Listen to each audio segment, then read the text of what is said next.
Niloko tayo! Fruity Love Show! Kasinungalingan lahat! Mga manloloko sila! Kailangan nilang sagutin ito. Ginawa ko lahat para maging matagumpay ka. Hindi ko kailangan ng tagumpay na walang konsensya. Hindi ko na mababawi lahat ng ginawa ko. Pero gusto kong magsimula ulit bilang kaibigan. Tapos na tayo sa galit. Salamat sa pagligtas sa lahat. Hindi ako naging mabuting tao noon. Hindi mo kasalanan ng ginawa ng ama mo. Pero may isang bagay akong sigurado, masasaya ka sa kanya. Paano kung matapos lahat ng drama, hindi na niya ako piliin?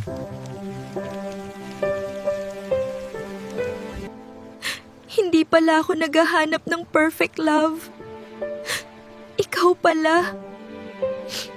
Akala ko, tapos na tayo. Hindi pa nagsisimula. Pinili kita noon kahit hindi ko pa inaamin sa sarili ko. At kahit ilang beses tayong sirain, ikaw pa rin. Pwede bang tayo na talaga? Hindi na show. Hindi na script.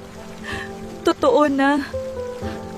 We are so happy to help contestants find their footing again. Yeah, the harvest moon is shining bright tonight. The mood here at the festival is incredible. Kung hindi tayo sumali sa show, Hindi kita makikilala. worth it ba lahat ng sakit? Kung ikaw ang ending, oo. Sa mundong puno ng kasinungalingan at palabas, ang tunay na pag-ibig ay yung pipiliin ka, kahit wala ng kamera.